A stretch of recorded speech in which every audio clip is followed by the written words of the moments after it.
welcome, Pottie. My word, I didn't think this would ever happen. Stoked to be here. Yeah, thank you. We have Johan Potgieter, for those not watching on YouTube, on the couch today with Warren and Melissa, well, with me. And we're super excited to have him. He's back in South Africa from his Europe stint.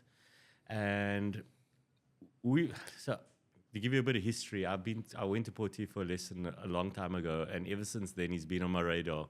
And we know that the great work that he does with the YT mob, but we also know, more importantly, the massive impact he has on not only the youngsters but the older people in mountain biking in South Africa. And that was one of the reasons we really wanted to get you on. We're also going to talk coffee. We're going to talk some weird stuff about international racing. But yeah, thank you, Pottie. I really appreciate coming on. Thanks for having me. Yeah, cool. Maybe just to set the tone, like, how did you get started in mountain biking? Started in mountain biking, sure. Basically, I was born in East London, and I had a mountain bike, but one of those sort of game Harrows. Yes, you know? And, yeah. I always liked to ride that around in the neighborhood, and one of my favorite programs, I don't know if you remember, Pacific Blue. Yes. I watched that. We're showing our age. Yeah, 100%. So I watched that so much, and that motivated me so much to ride. But anyway, I used to put my helmet on the back of the bike, like they did, properly, and all that, and go ride my bike in places and as far away from home as possible, things like that. And then in '98, my dad got transferred to Cape Town, so we moved to Cape Town. Obviously, in Cape Town, there was a lot more opportunities and things. And I remember walking into CNA and seeing the Mountain Bike Action magazine. Yes. And I ended up buying it, and I was just so intrigued by all the suspension and and I actually saw that there was a lot of sports, like there was mountain bike sports. Yes, yeah. And then by chance, one of my friends was at school with me, his older brother. So this was grade 6. His brother was already in the high school, and he did downhill. And he started telling me about all the races happening and things like that. And then my dad got me a Rally M Tracks from Game for Christmas in... come on, who didn't have a rally when they were growing up? 100%, And I upgraded that thing, and I broke it, and then I upgraded it, and it was so new brakes, new shocks, new everything. And and he showed me to the first race, which was in the year 2000 in Eden Forest in Stellenbosch. It was my first downhill race. And that's... the bug bit, and the rest was history. 24 years later, I'm now. No way. So you obviously did mountain bike. When did you turn professional? Or I'd say professional. When did you start going overseas, or knew you were good enough to go overseas and to go race?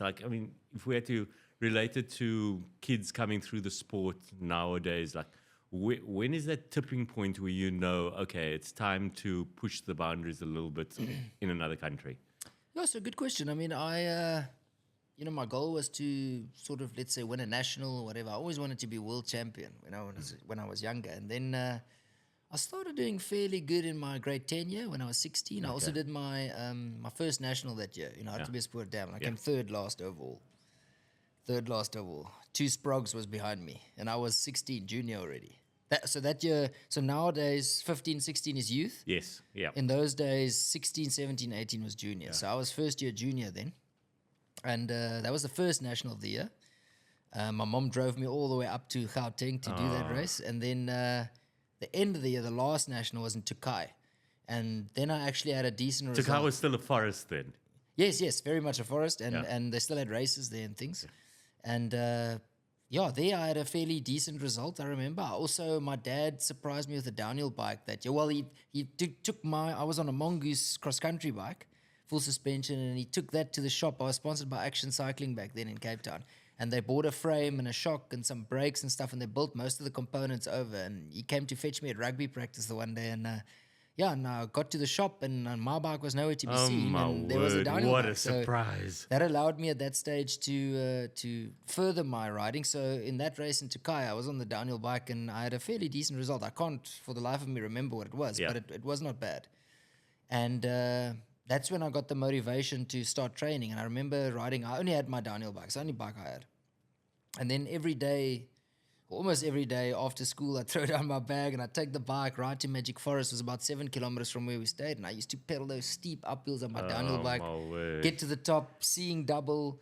And but that's where I built my fitness. And then the year after that, grade 11, I started racing good results. And I was selected for South Africa Juniors to go to Leger in France for the World Champs. That's a massive jump in a year. Yeah. So, I mean, back then, there was, I guess, less riders, things like that. Yeah. But, I mean, there was a big improvement since I got my downhill bike. And also I started fitness training and stuff.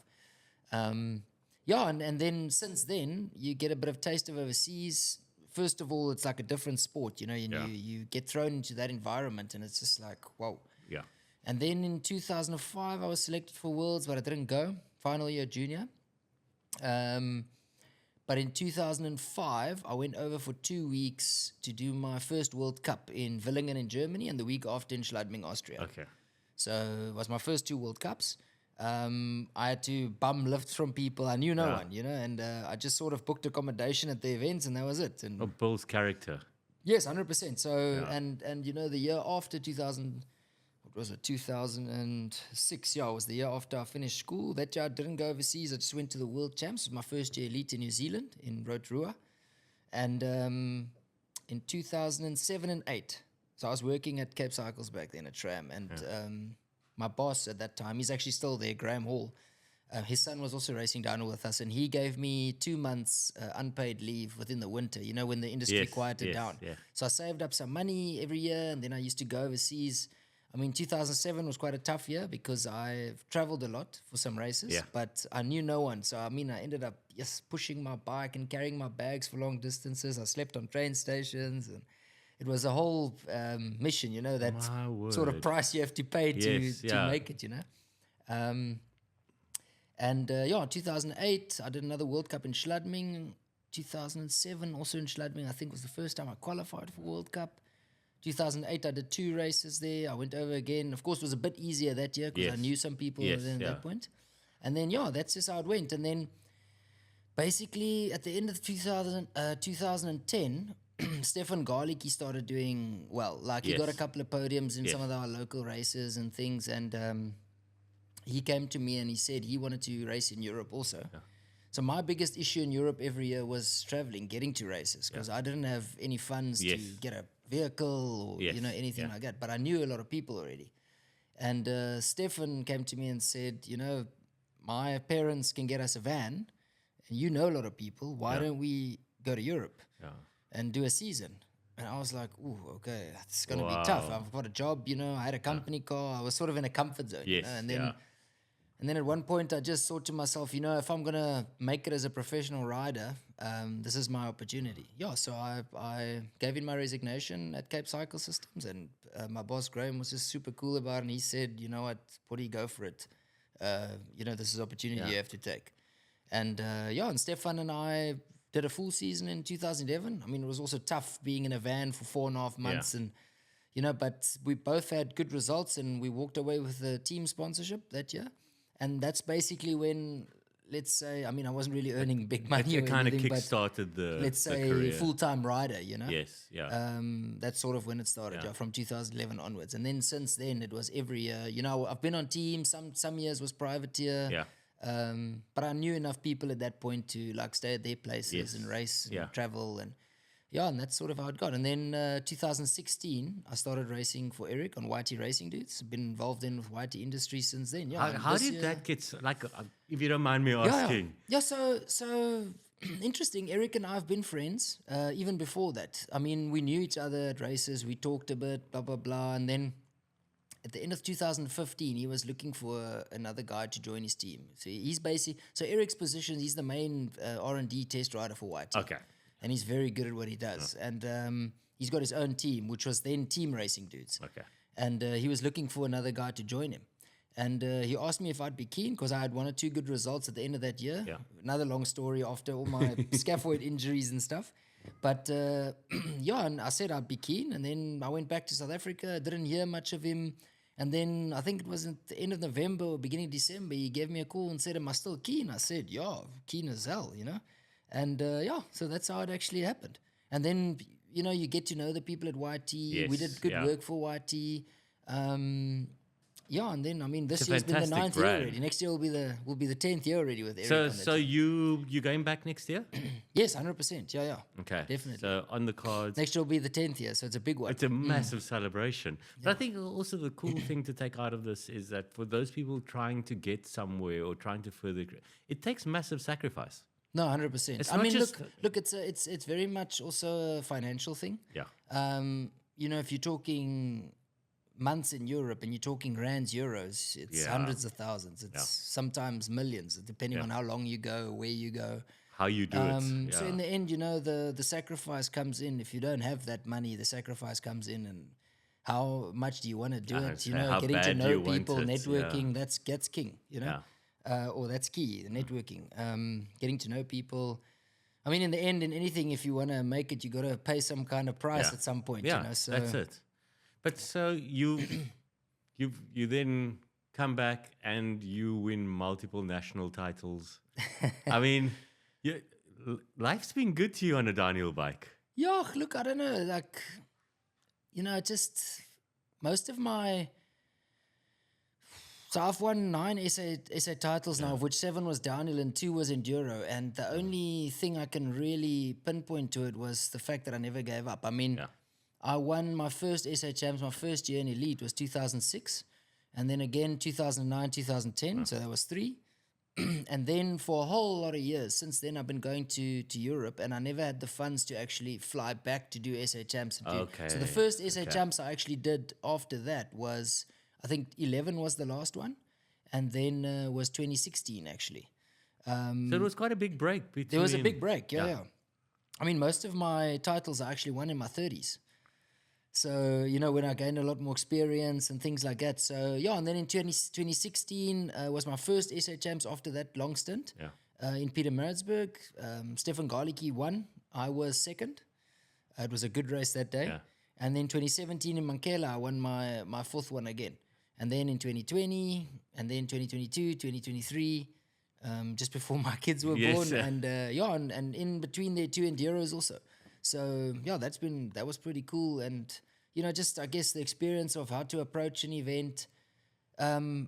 It's weird actually having a long career like that. You're at these races and how you see how experience can actually help you. The right approach, because a lot of those races, I can comfortably say I wasn't the fastest guy at the race, but I mean winning a title or a race is more about in that run to the finish line. Yes.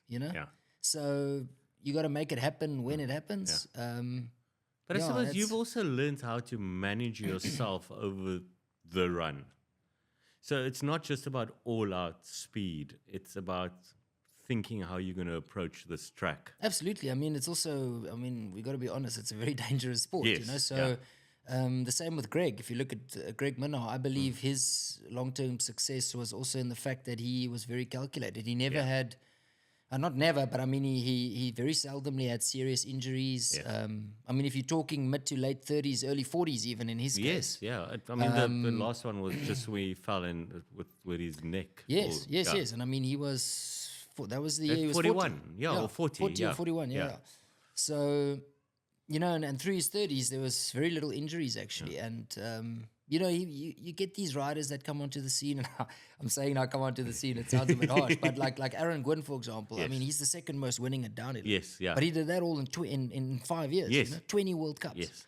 But he went all out smashing people, but then of course injuries came. Amaury Pierron, same type thing. of mindset. It's amazing to watch him, but getting injured. Bruni used to get injured, but he's at a point now where he's got experience and he's got probably the best race head on him. And Thibaut Deprella, same thing. Deprella also very mental. Mad. They're mad if you see them. But then Minnaar was never like that. Minnaar was winning, then second, fourth, third. So he was always... He was always in the mix. Through the years, all these riders had their windows, like I would say late 2000s, like from 2007 to 2010, 11 was Sam Hill. Yes. The guy who was competing with was Greg. Yes. After that, G. Atherton came and he had his top moments. The guy who was competing with was Greg. After that, Aaron Gwyn, same deal. The guy who was competing with was Greg. So Greg's always been there, and it's an inspiration. I mean, a lot of people think in your 30s, the downhill's over, but it's not the case. Yeah, but also he was or is really, really fit, and he looks after himself and he conditions 100%. himself. I mean, I can really imagine, at the age he is now, there was a lot of stretching involved, a lot of chiro, taking better care of nutrition, things like that. So definitely, I mean, your body takes strain. I've got a lot of things in my body where I can feel now, like the years of impacts and hard impacts when you really race and go hard and hard training, lifting weights, things like that. That you can start feeling it now, So that's when you realize, okay, got to keep my core strong, got to nutrition, got to watch that, stretch a lot. Well, talking about things in your body, let's put mountain biking aside for 2 seconds. We'll come back to that. Yes. Coffee. How, man? Please tell us. What makes you think I'm involved with coffee? One of the biggest coffee brands we know. Yeah. But I mean, you've been killing it. It's been everywhere. We see it at different bike shops. The brand's getting out there, and you're doing amazingly well. Where does this passion come from? I don't know. I just it's a funny story actually. I just really enjoy a cup of coffee, especially a cup of good coffee. Obviously, through the years you get more into it, and you know what's lekker and what's not, and I just.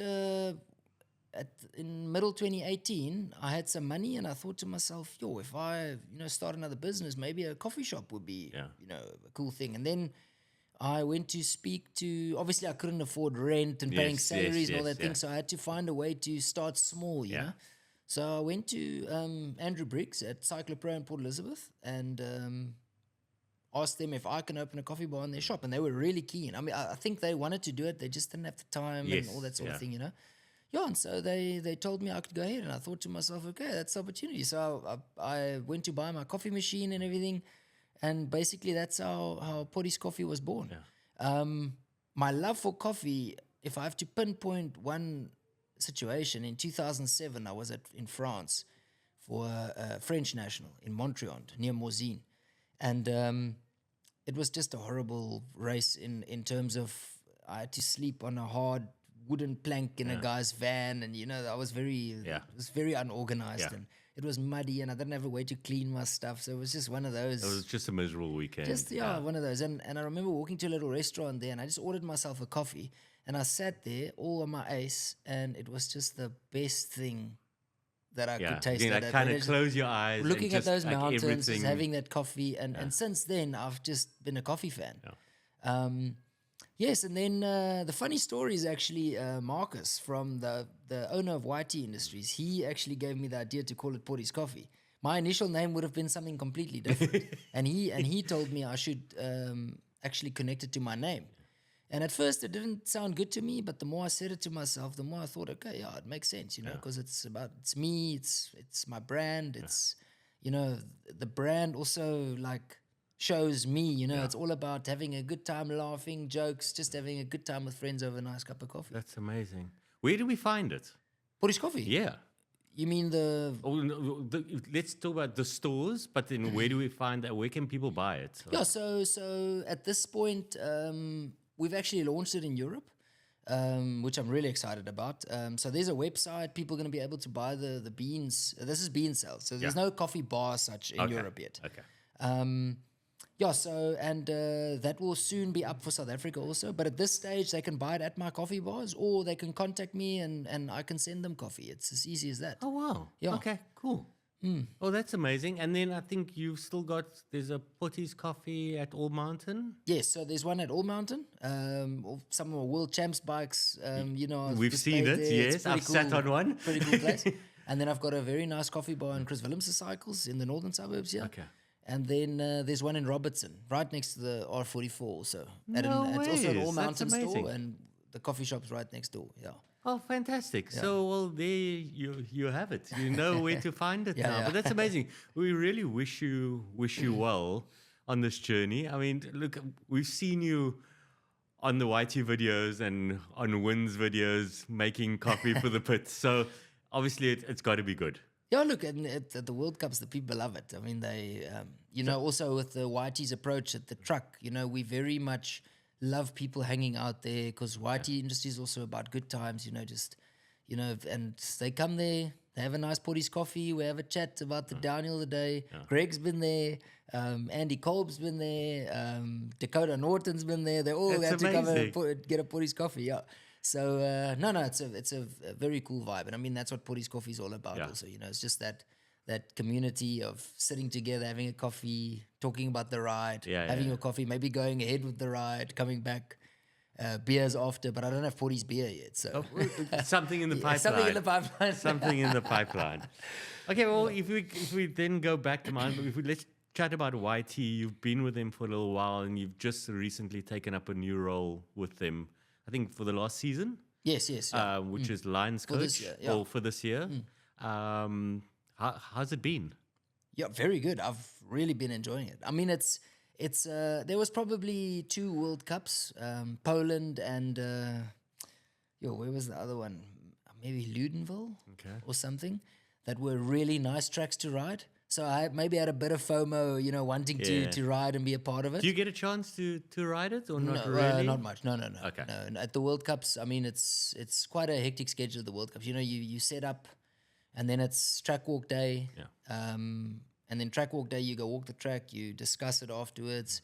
Then it's practice day, so there's no real time for me. Practice day is a big day. I'm on the track probably for 8 hours at least. Oh, wow. Because there's 2 practice sessions, and then qualifying day, you also have a practice session, in the morning, and then qualifying in the afternoon, then race day. And anything, every World Cup is different. It dictates whether you're on the track. So mostly during race runs, I'd be at the bottom. Okay. In the rare case, for example, in Poland, it rained, but then it stopped raining. And there was one section where there was a very crucial inside line that saved almost 2 seconds. Was that the one where Greg did really well because he picked, just before he went down, he picked an inside line? Or was it those S? No. It was just coming down the steep, and there was an inside next to a tree. Okay. But the inside wasn't really possible if it was wet. It was kind of off camber. Oh, okay. So I had to actually wait there. And 10 minutes before Vali and Ocean start, they were starting very close to each other because Vali was one of the last riders and Ocean was one of the first riders. Yeah. I had to give them the go-ahead, do inside or don't do inside, just by judging how it was drying out, That's a massive call you have to make, though. 100%. I mean, if they slide out there and I said go inside, it could have been a problem. But I've been doing this a long time, so I'm a very good judge of whether you should take the chance, whether you shouldn't take the chance. There's a lot of things to take into account. Like, is Ocean in the top 10 and he's in for a top 5 overall? Maybe play it safe. You don't want to risk a crash. Yeah. Or you want to do well, get a good result. Yes, go for it. Take a chance. All those things. There's so many things, and also. One thing I didn't realize was how important your relationship to the rider was, because you have to think like them. How do they see it? Would they want to do this? Would they want to know this? Because sometimes you want to send info, but they don't want to know it, which is, it sounds crazy, but sometimes, you true. Also when. So there's so many things to take into account being a Lions coach that I learned. So I really enjoy it. I mean, I go out there, I make my coffee in the morning for everyone. I go onto the track, I do my job, I communicate to the riders. I've got a WhatsApp group that I send a bunch of line videos over. If sometimes you've got splits in the track, and then I'll time different sections to see which line's actually the fastest. It's a very interesting job, I have to say. I love it. Yeah. But if you think back now, talking about personalities, you were fortunate enough to know the team really well. What was it like dealing with these big personalities in your first year as a line coach? I mean, you got the Valleys and the Oceans and all these like really big riders, and here's Pottie, and you coming and telling them about lines. What is it like having to communicate that to these guys? Are they quite receptive? Or are they? Oh yeah, I would say that's very much a personality thing, almost like what info they want. Like, sometimes I'll send videos over the group, and for example, she was very much more communicative over the group. So she'd say, thanks for that, or can you please send me a video of the section right after? Whereas Vali would probably see the info and use it or don't use it. Same with Ocean. Use it or don't use it. You don't know what they do. But both of them, if they needed to know something, they'd ask me. Yeah. You know, so then I'd run to that section and, you know, Val de Sol, for example, there was this really sketchy route section and there was 2 sort of possible ways through. And Ocean was just sliding every run. And he asked me to go and check out a line for him there. And I wasn't really there. So I had to run down quickly. Took me about, let's say, 10 minutes to get there. But I was there, scoped out a line, sent it to him. He didn't need to stop on the track to push back up and check it out. He rode it, it worked. Boom, Bob's your uncle. Well, it must be working because the team has done fantastically well this season. Yeah, look, it's Shane, the riders have a really difficult job, you know. I mean, I can do what I can do, which is try and get them the best lines, try and give them the best advice. But in the end, when they're in that start gate, it's them and the track, you know, and they have to make it happen. Yeah. It's crazy when you think about it like that because you're literally one run away from glory and there's so much that can go wrong. And then you're trying to balance that with the fear of falling and injury and having to put your life on the line. It's just like, I don't think people understand just how mental downhill racing is. Downhill is a brutal sport. I mean, there's so many things that can go wrong. I mean, and all the years of effort and knowledge you have to build for that 3 to 4 minute run is just insane. And I mean, a flat tire can ruin it. You know what I mean? Like, it's brutal. And it's, I mean, a lot of people, and I'm not dissing anyone here, but like if you take Darkfest, for example, of course, those guys have been jumping for years. They're mega skilled. I've done big jumps before also, whereas jumping is more consistent. So you might be scared, really scared the first 2 or 3 times. After that, you're having mega fun. I mean, you can see at Darkfest how these guys jump. But jumps are consistent the whole time, whereas a downhill track with mega routes, wet routes, rock gardens and stuff is every run is different. You know what I mean? So and the more people going down, the more it's eroding, the lines are changing, ruts are moving. 100%. So you need to, it's very much also improvising while you're riding at 110%, you know? So, but you practice that but yeah, I mean, there's downhill runs a gamble. You can be good at it, of course, but there's always that bit of luck you also need. Yeah. I must ask you though, so rumor has it, confirm or deny, you don't have to, that we're doing away with semi-finals next season. Yeah, I think it's been announced. Oh, has it been announced? I think so, yeah. There's been people talking and not talking, and I just wasn't sure. But is it a good thing? Look, to be honest, I wasn't a big fan of semi-finals. Yeah. It's sort of, I don't know, like having a qualies and then having qualies again for the top 30, and then you got to make it into the finals. It was quite a bit of a stretch out. And also as a guy who used to race World Cups, you know, like it's taxing doing these runs. And now you're adding another race run, let's say, and it just makes your risk higher for injury, and it's just another race run that you have to do. It's tough. So yeah, to be honest, I wasn't a big fan of the semi-final, so I'm not too bummed that it's gone, to be honest. Whether the semi-final was the only qualifying or whether the qualifying is staying the qualifying, that's for them to decide. But yeah, I think a lot of riders wouldn't mind only one qualifying. Okay, fair enough. Last question on World Cups. Were you in Leger when the crowd got so crazy? Yes, I was, and I saw it live.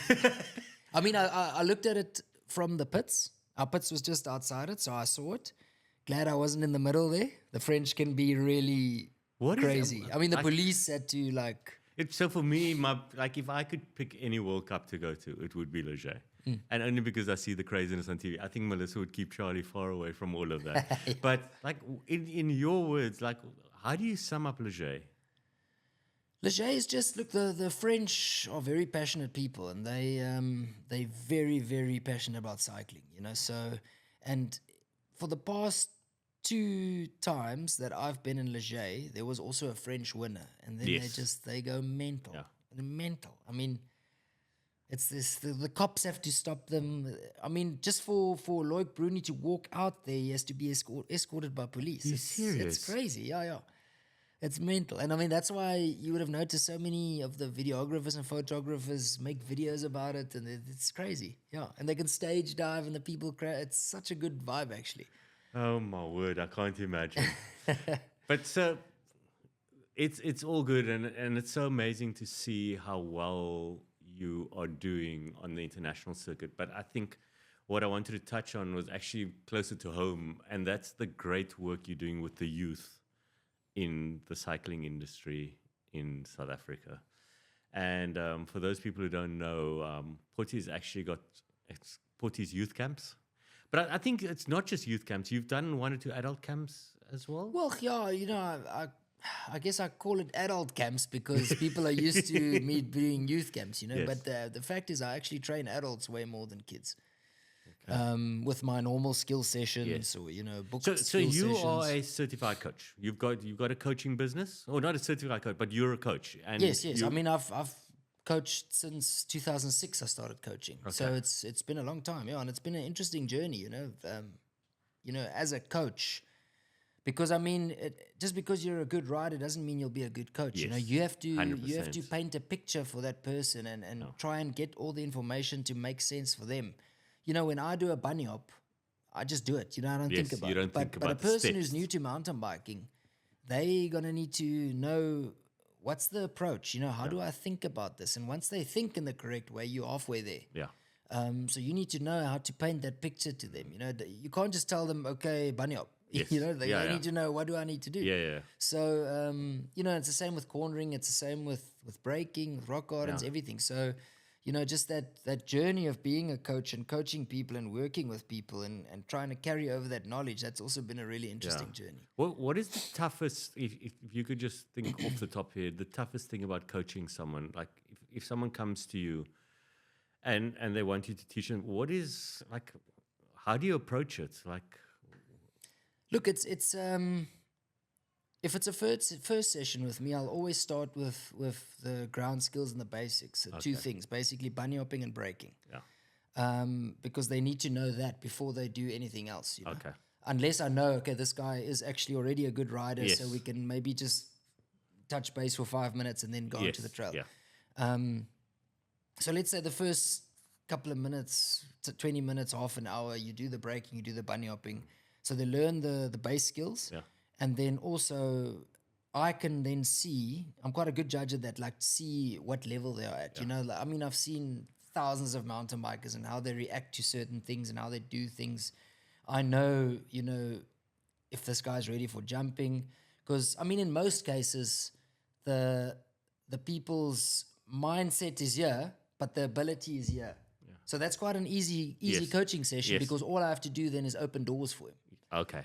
But you also on the odd occasion get a guy whose skills are here, but his bravery is here, and that's the hard thing to have them Yes. not just blast into something. You got to teach them how to control the braking and how to control the speed. And so it's that first half an hour is key, for me to see, how does the guy react? What does he do? And then I've got a very good idea if he's ready for the next step, or should we go to there now, or should we rather start here now, Yeah. I mean, a person can also come to you for general skills, or they can come to you with a specific goal, like I want to learn jumping, so then you approach it that way.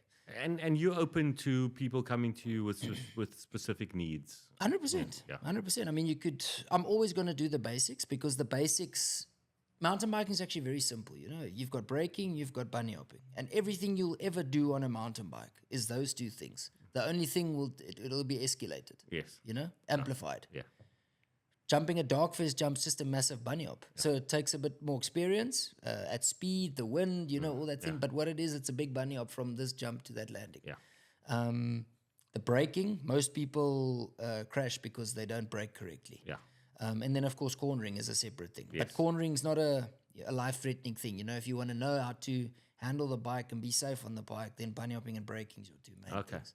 Well, there we go. So people. So they all start at one point, and then from there. Yeah, there we go. Where can people find out a bit more about your skills lessons?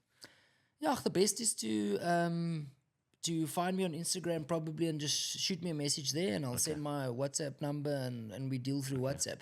So I haven't really got a dedicated website in terms of skills training and things yet, and the reason for that is I'm still all over the show. For half the year I'm in Europe traveling away, so it's hard for me to schedule Yes.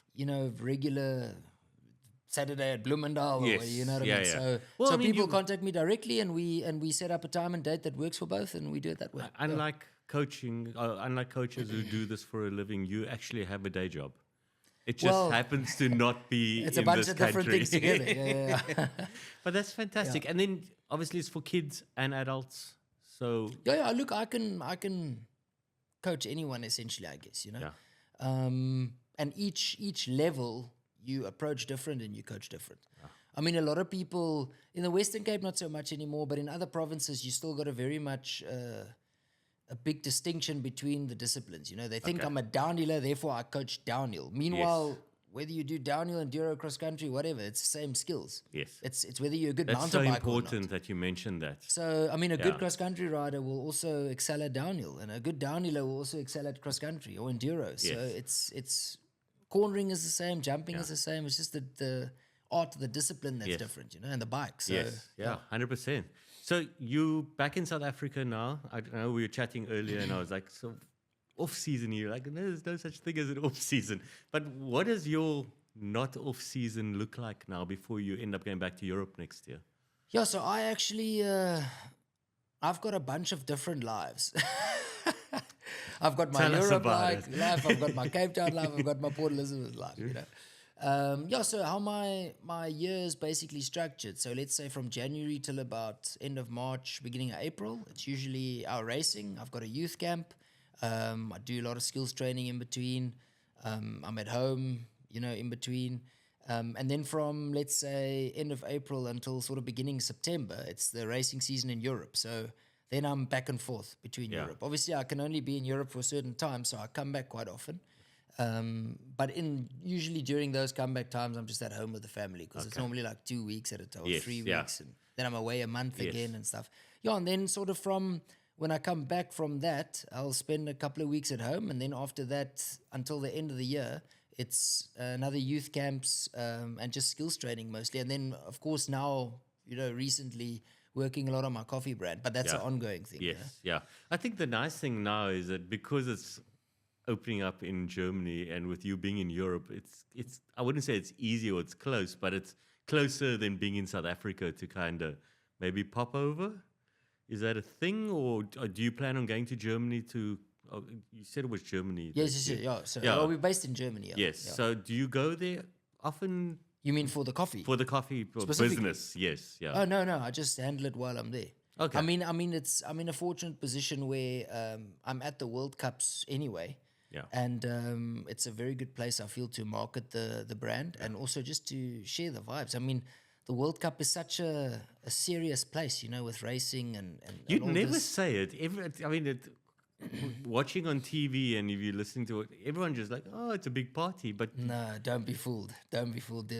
Nowadays, it maybe used to be like that back in the day, but all those guys are super disciplined athletes. They eat specific things. They train schedules. I mean, I've sat and kuiered or had a coffee with a bunch of those rough-looking guys, and then they'll look at their watch and they'll go, okay, sorry, I have to go to gym now. And then it's an hour gym session. And then their protein shake will be waiting for them there. No, I mean, you won't. It's so competitive nowadays. You won't be competitive if you're not like that. But I mean, they're professional athletes. yeah, if you look at it, I mean, if you compare it to MotoGP, you mentioned it earlier, the split times are pretty much the same. It's hundredths of a second. Mega close. It's downhill's literally becoming Formula One. And it's so much about your bike, even how fast your bike rolls. These guys modify the bike so much that it's insane. Like you'll go on a normal bike and Bruni will go on his bike and you'll do the same run, but he'll be 7 seconds ahead just because of the bike. Yeah, it's crazy. For example. Yeah. Yeah, that's mental. I mean, But I suppose how much of that, I mean, from Whitey's point of view, how much of the development that they put into their downhill bikes makes it to the public? Like into public it's domain? interesting. It's an interesting question. So at this point, I would say Mondraker and Specialized are mostly on stuff that you can't buy. Yes. Yeah. Whereas the YT is still pretty much a standard. The riders on the mob have standard YTs. Really? Yeah, it's standard bikes you can buy. I mean, of course, their suspension get a bit fiddled with, from Fox or RockShox. valleys on stuff that you can't buy yet. But the frames are very much standard. They might get one of those works components headsets, Yes, to make the reach maybe 3 mil longer or something to suit them better. Yeah. But pretty much standard frames. Yeah, it's all, there's nothing, And which is really good if you think they're competitive. It must be brilliant for the brand because it just shows that a stock standard bike is actually competitive against what these guys are bringing. Yeah, look, I'm a big fan of the bikes. Yeah. You've always been a massive in terms of fan, racing World Cups. There are maybe better big hit bikes and things out there, and each suspension design has its advantages and things. But I mean, on my 9 years with YT, I've had very little issues. They're very low maintenance bikes. They just work. It's a simple 4-bar design. It's always been working good. Yeah. They might not absorb bumps as good as, let's say, an Atherton bike or the Commensals. Yeah. But the other side of the coin is it carries a lot more speed through corners, for example. And every bike's pumping, going to have its pros and cons. 100%. Yeah. So obviously these manufacturers are trying to find the perfect middle. Yeah. And a lot of them are getting close. Even YT with some things they're trying out, but it's super interesting. I mean, they're on stock standard bikes. Dude, I love the technical side of mountain biking. So when Jordy still had his dialed show on YouTube, that was my favorite thing in the world because I love talking about clicks and rebound and compression. Fox Jordy. Yes, yeah. And it just like it must be so awesome for you because I think you're pretty much the same. You like the technical side of mountain biking. Yeah, it's interesting, and it's with downhill, for example, it's never the same. Yeah. There's not one setup and that's the best. Yes. Yeah. Each riding style, each person has a different setup. Each track has a different setup. I mean, Specialized, for example, even us, to a degree, they write the settings down per track. So they'll go to Val de Sol and they'll go back on last year and they'll see, okay, it was this much rebound, this much air pressure, this. Are still way more or less the same. Okay, this is our base. We're starting off here. And then from there on, they'll change a bit. And they use all that telemetry, data acquisition systems, and it's super interesting. The readouts they get there, I mean, if you don't have that, you on the back foot. But it's crazy the amount of money. It is literally turning into Formula One. Literally. I mean, it'll get to a point where if you have a standard bike, you won't be able to compete. Yeah. I mean, if you talk about the Specialized, it's almost nothing on that bike you can buy.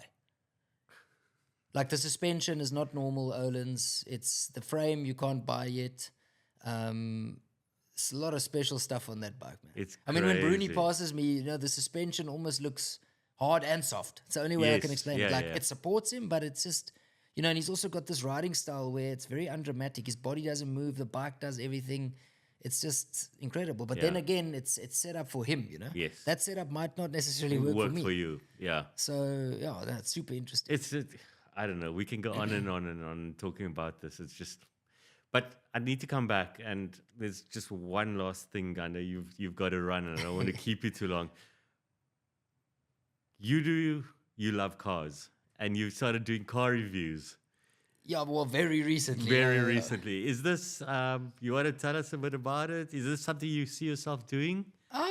As a little hobby, or? I think it's something that I'll do and see where it goes. Yeah. I mean, I feel like I can talk good. I can build a bit of excitement. I like cars.